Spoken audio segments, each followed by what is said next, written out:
کی باتیں آؤ کہ کرے ان لب رخسار کی باتیں سرکار کی باتیں. الحمدللہ علی نعمائہ الشاملہ وعلی آلائہ الکاملہ والصلاة والسلام علی اشرف الانبیاء والمرسلین اما بعد فاعوذ باللہ من الشیطان اللعین الرجیم بسم اللہ السمیع العلیم بسم اللہ الرحمن الرحیم.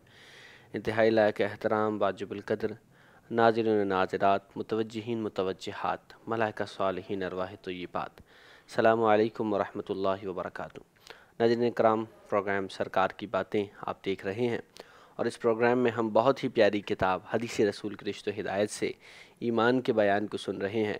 اور آج ایمان کے بیان میں ایک دل افروز حدیث ایمان کے متعلق، جس کو روایت کرنے والے خلیفہ ثانی حضرت عمر فاروق رضی اللہ عنہ ہیں. آپ فرماتے ہیں عمر بن الخطاب قال سأل جبریل قال، حضرت عمر بن خطاب فرماتے ہیں کہ جبریل امین نے حضور علیہ الصلوۃ والسلام سے سوال کیا کہ فأخبرنی عن الایمان، حضور مجھ کو ایمان کے بارے میں کچھ بتائیے. قال، تو رسول اللہ صلی اللہ علیہ وسلم نے ارشاد فرمایا ان تؤمن باللہ وملائکتہ، کہ تو اللہ پر ایمان لا اور اللہ کے فرشتوں پر ایمان لا، یہ ایمان ہے. وکتبہ ورسلہ، اور اللہ کی اتاری ہوئی نازل کی ہوئی تمام کتابوں پر ایمان لا اور اللہ کے سارے رسولوں پر ایمان لا، یہ ایمان ہے. والیوم الآخری، اور آخرت کے دن پر ایمان لا، یہ ایمان ہے. وتؤمن بالقدر خیرہ وشرہ، اور اچھی بری تقدیر اللہ ہی کا فیصلہ ہے، اسے مان لینا، یہ ایمان ہے. ایمان کے بارے میں رسول کریم صلی اللہ علیہ وسلم نے یہ جو بنیادی باتیں بتائیں، یہ عقیدہ بھی ہے. اور اس عقیدے میں جب انسان کو مضبوطی آ جاتی ہے تو یہ مضبوطی ایمان بن جاتی ہے، اور انسان اس عقیدے کو جس مضبوطی کے ساتھ تھامے، اس کا ایمان اتنا مضبوط تر ہوتا چلا جاتا ہے. اور جب انسان کا عقیدہ ہی کمزور ہوتا جائے تو پھر وہ عقیدے کی کمزوری ہی انسان کو کفر تک، نفاق تک لے جاتی ہے.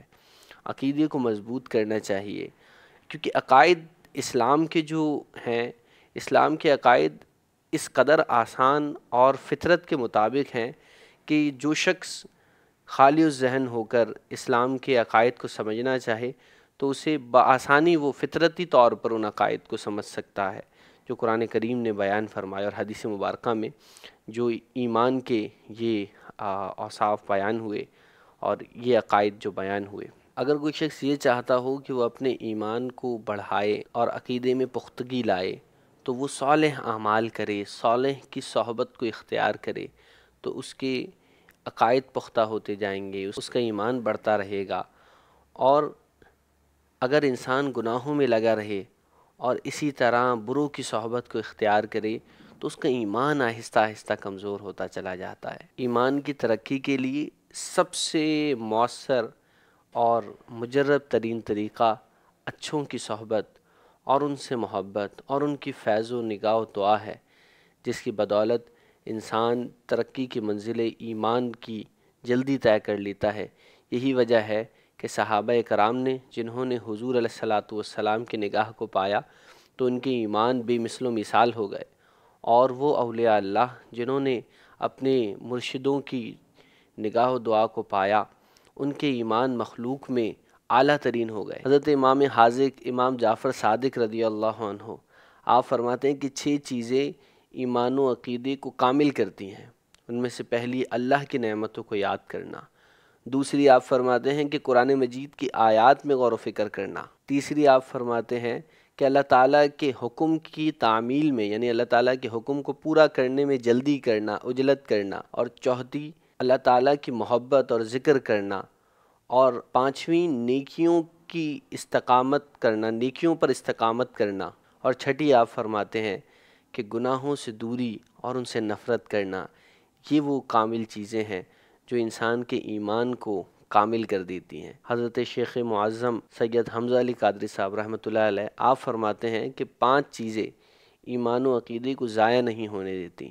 ان میں سے پہلی توبہ کی کثرت کرنا، دوسری وضو کی عادت اپنانا، اور تیسری حضور علیہ الصلاۃ والسلام کی محبت دل میں بسانا، چوتھی اولیاء کرام کی تعظیم اور پانچویں نماز کی پابندی، یہ وہ چیزیں ہیں جو انسان کے ایمان و عقیدے کو ضائع نہیں ہونے دیتی۔ یاد رکھیں کہ ایمان و عقیدے کا ذائقہ بھی ہے، اس کی مٹھاس بھی ہے اور اس کی ایک حقیقت بھی ہے۔ اللہ کی رضا پر راضی رہنا ایمان کا ذائقہ پیدا کرتا ہے۔ اللہ اور رسول سے محبت اور ان کی نسبت سے محبت ایمان کی مٹھاس کو بڑھاتی ہے، اور اللہ اور رسول کی ناراضگی سے ڈرنا ایمان کی حقیقت کو آشکار کرتا ہے۔ ناظرین کرام، اپنے ایمان کو بڑھائیں اور اولیاء اللہ کی صحبتوں کو اختیار کریں، اللہ والوں کی صحبتوں کو اختیار کریں، نیکیوں پر استقامت اختیار کریں، تاکہ ایمان کا ذائقہ، ایمان کی مٹھاس میسر آ سکے۔ اور بزرگان دین کے یہ جو مبارک اقوال آپ نے سنے، اس پر عمل پیرا ہوں، اپنی زندگی میں اسے اپنائیں۔ دعا ہے اللہ کریم ہمیں ایمان کی حقیقی مٹھاس، ایمان کی حقیقت عطا فرمائے۔ وآخر دعوانا ان الحمدللہ رب العالمین۔ سرکار کی باتیں آؤ کہ کریں ان لب رخسار کی باتیں، سرکار